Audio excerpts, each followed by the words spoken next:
Hello guys, this is सूरज और हम लोग पब्लिक एडमिनिस्ट्रेशन से रिलेटेड एमसीक्यू देख रहे हैं। ये इस सीरीज का पार्ट थर्ड है, यानी थर्ड वीडियो है। हम लोग ऑलरेडी 2 वीडियो देख चुके हैं। ये सारे वीडियो स्पेशली नेट 2021 के लिए डाले जा रहे हैं। ये बाद में भी काम आ सकते हैं, लेकिन अभी स्पेशली 2021 के रीजन के लिए डाले जा रहे हैं।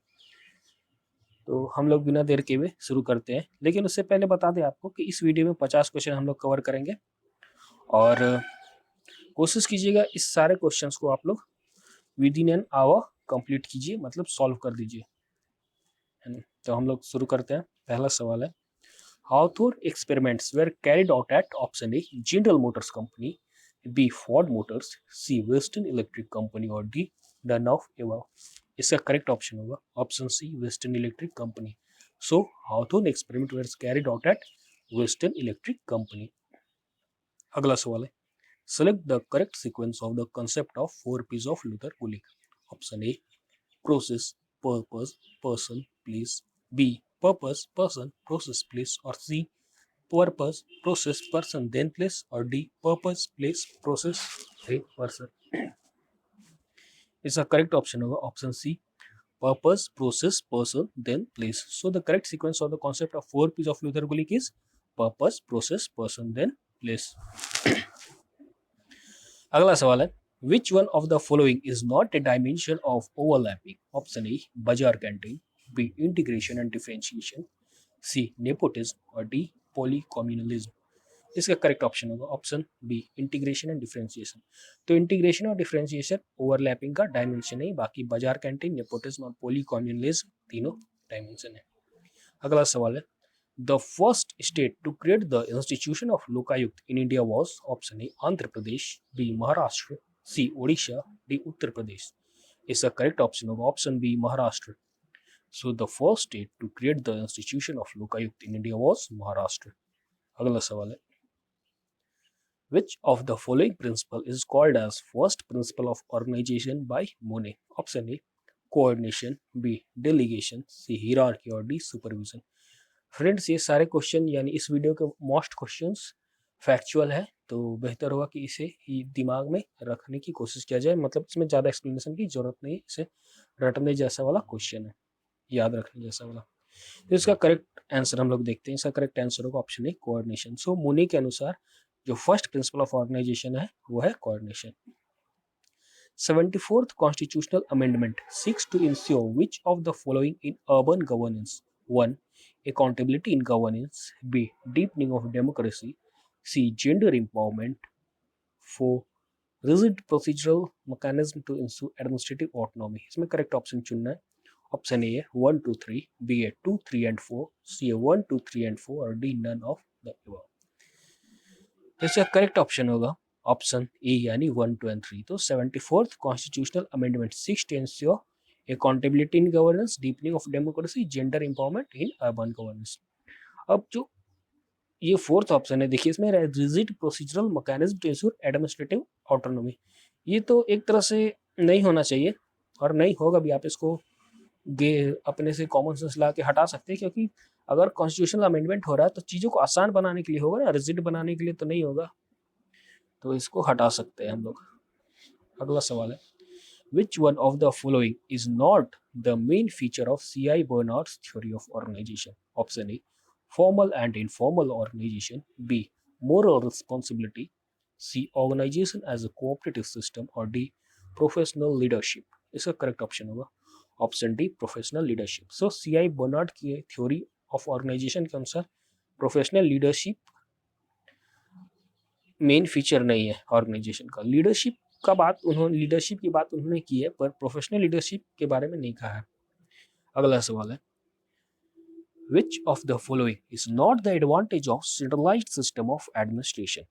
Option A, it ensures uniformity in administrative functioning, B, it makes administrative abuse difficult, C, it promotes flexibility in administration और D, it provides for maximum of control।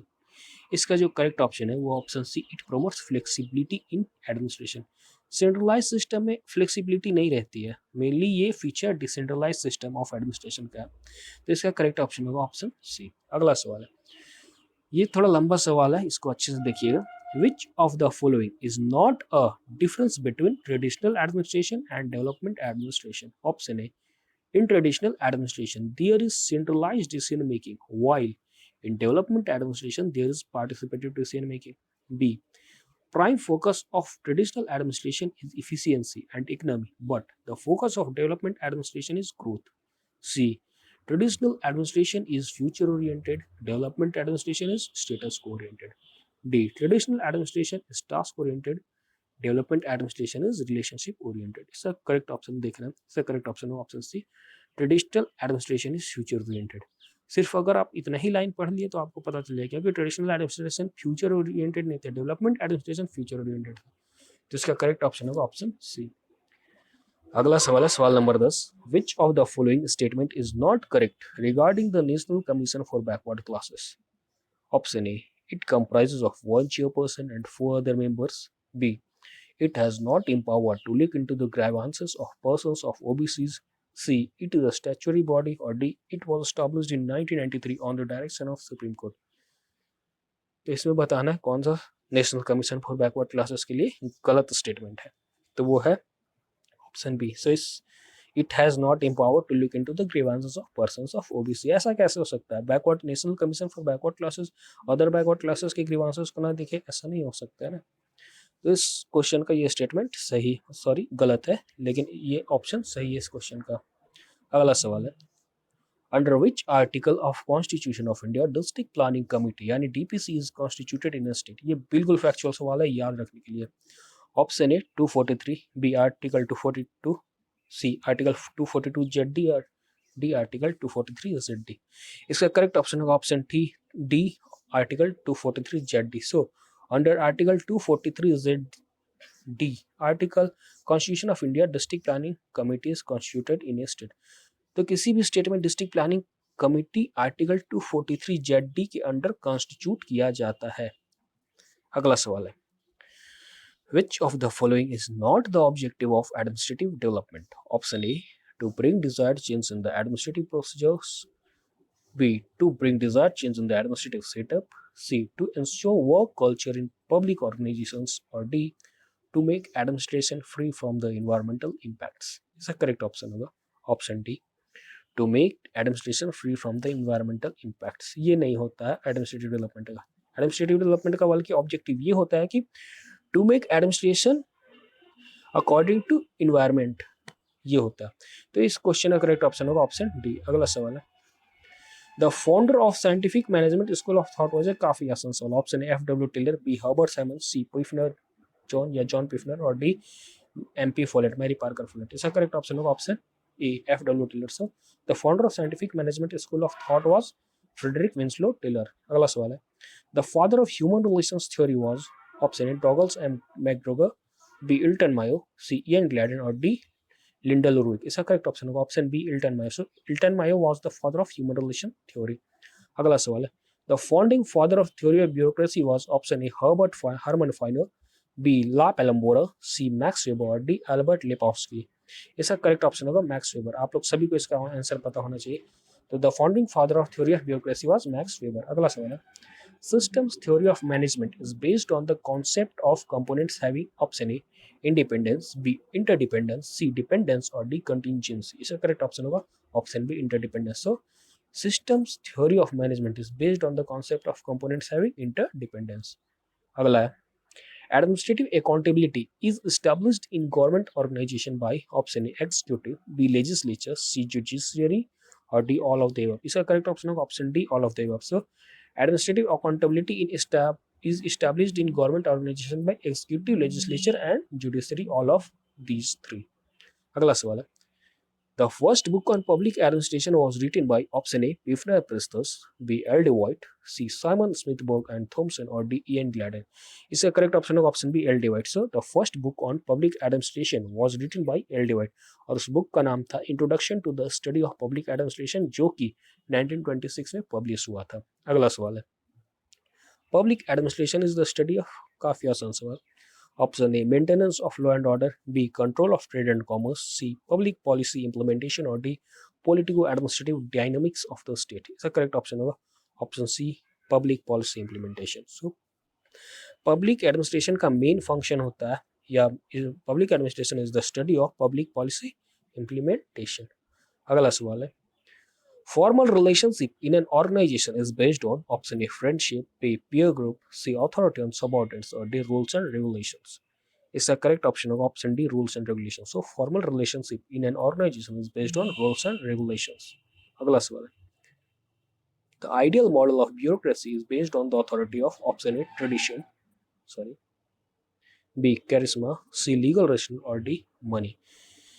Is the correct option of option C legal rationale. So the ideal model of bureaucracy is based on the authority of legal rationale. अगला सवाल है, the concept of bounded rationality was given by option A Max Weber, B F W Rich, C Herbert Simon, or D Abraham Maslow. इसका correct option of option C Herbert Simon. So the concept of bounded rationality was given by Herbert Simon. अगला सवाल है, the author of the book The Function of the Executive is option A F W Taylor, B Chester Barnard, C M P Follett, or D Henry Fayol.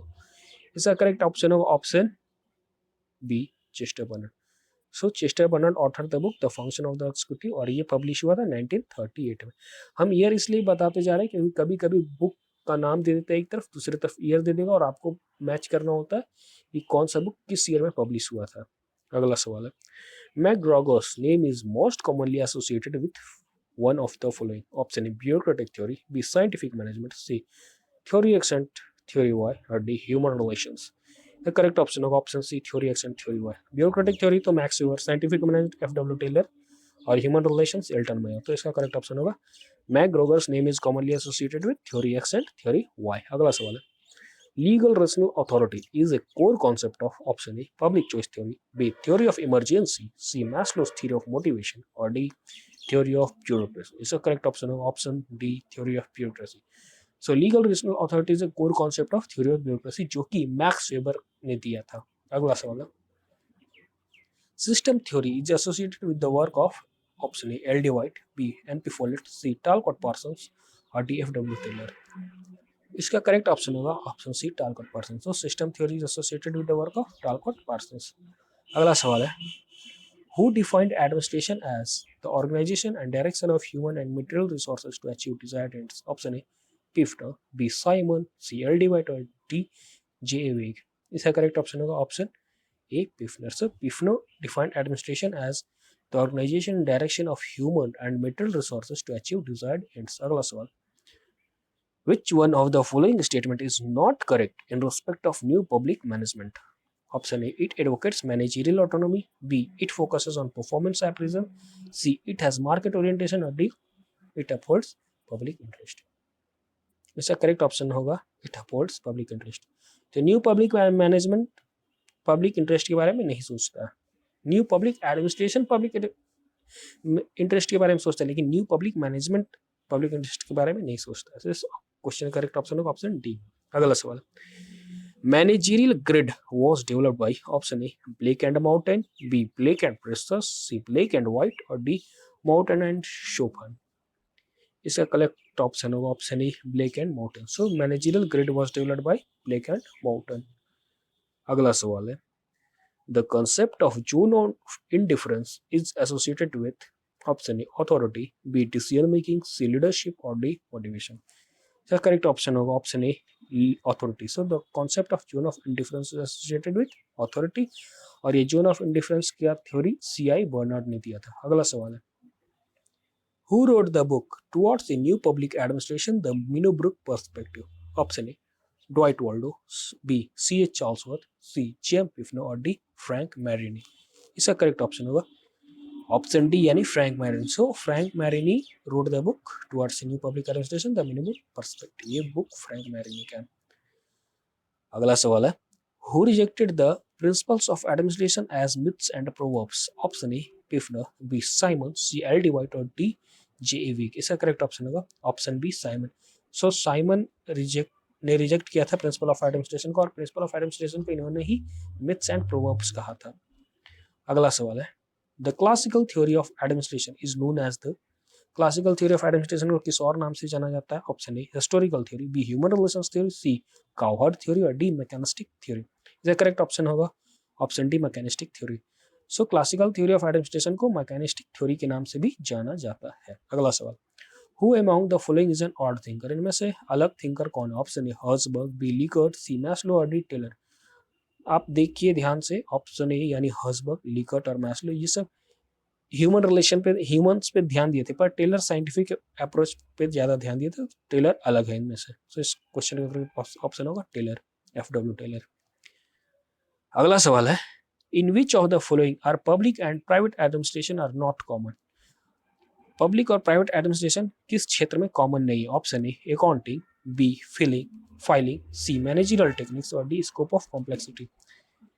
इसका correct option होगा option D scope and complexity. आप ही देखिए ना, public administration मतलब किसी district का, किसी स्टेट का या फिर किसी कंट्री का। ये तो बड़ा चीज है ना, कोई भी कंपनी या कोई प्राइवेट ऑर्गेनाइजेशन या प्राइवेट एडमिनिस्ट्रेशन इतना बड़ा नहीं हो सकता ना। तो इसका स्कोप मतलब प्राइवेट एडमिनिस्ट्रेशन का स्कोप हमेशा पब्लिक एडमिनिस्ट्रेशन के स्कोप से कम रहता है। अगला सवाल है, the principle of span of control means option A an employ should receive order from only one superior, B the control of supervision of the superior over the subordinate, C the number of people being controlled, or D the number of subordinate employees that an administrator can effectively direct. इसका correct option होगा option D the number of subordinate employees that an administrator can effectively direct is called span of control. अगला सवाल है, the system of rule of law was propounded by option A V Dicey, B H Finer, C Lord Acton और D Willoughby. इसका correct option होगा option A V Dicey. So the system of rule of law was propounded by या is associated with A.V. Dicey. अगला सवाल है, who said that power corrupts and absolute power corrupts absolutely? Option A A.V. Dicey, B H. Feiner, C Lord Acton और D Willoughby। इसका correct option होगा option C Lord Acton. So Lord Acton said that power corrupts and absolute power corrupts absolutely. अगला सवाल है, the present constitution of USA was adopted इन। ये question पहले भी आ चुका है नेट के एग्जाम में, आपको बताते चले। ऑप्शन ए 1787, बी 1797, सी 1807 और डी 1817। इसका करेक्ट ऑप्शन होगा ऑप्शन ए 1787। तो the present constitution of USA was adopted in 1787। अगला सवाल है, the chairman of public accounts committee of the parliament is appointed by option A chairman of Rajya Sabha, B speaker of Lok Sabha, C president of India और D prime minister of India. इसका correct option होगा option B speaker of Lok Sabha. तो the chairman of public accounts committee of the parliament is appointed by speaker of Lok Sabha. अगला सवाल, the British concept of civil service neutrality was laid down by option A Ashton committee, B Fulton committee, C Masterman committee, D Northwood Trevelyan committee. Correct option होगा option C Masterman committee.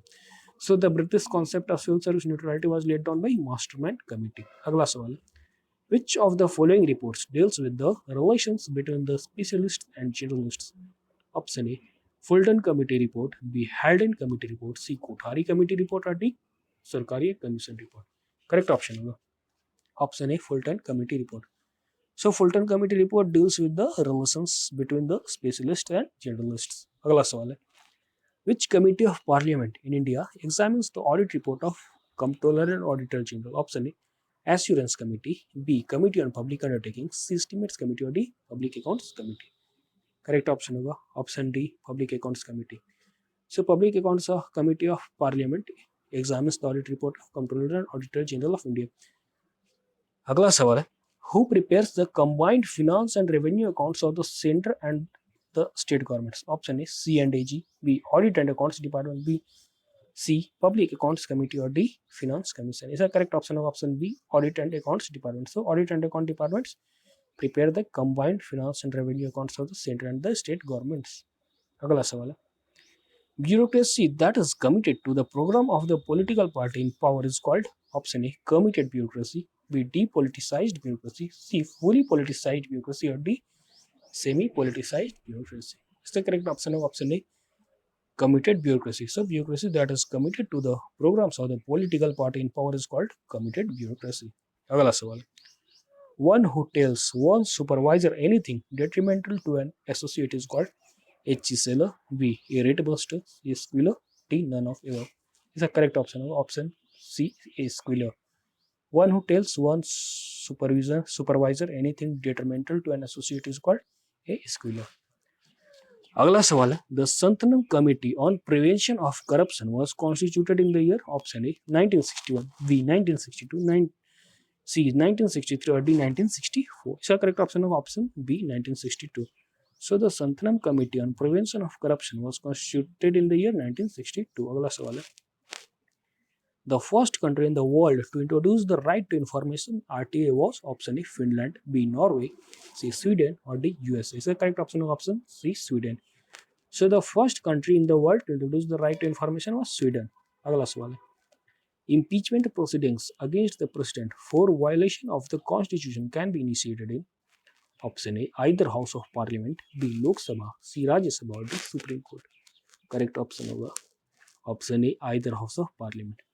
So impeachment of president for the violation of the constitution can be initiated in either house of parliament, whether Lok Sabha or Rajya Sabha.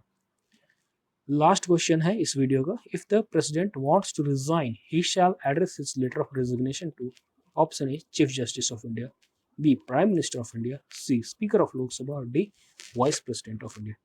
इसका correct option होगा option D vice president of India. तो president अगर resign करना चाहें तो वो अपने letter of resignation vice president of India को देते हैं. तो चीफ जस्टिस ऑफ इंडिया किसको देते हैं, तो चीफ जस्टिस ऑफ इंडिया अपने लेटर ऑफ रिजिग्नेशन प्रेसिडेंट को देते हैं. प्राइम मिनिस्टर भी अपने लेटर ऑफ रिजिग्नेशन देंगे तो प्रेसिडेंट को देंगे, स्पीकर को ऐसा कुछ नहीं है, और वाइस प्रेसिडेंट भी अगर देना चाहें तो वो भी लेटर ऑफ रिजिग्नेशन प्रेसिडेंट को देंगे.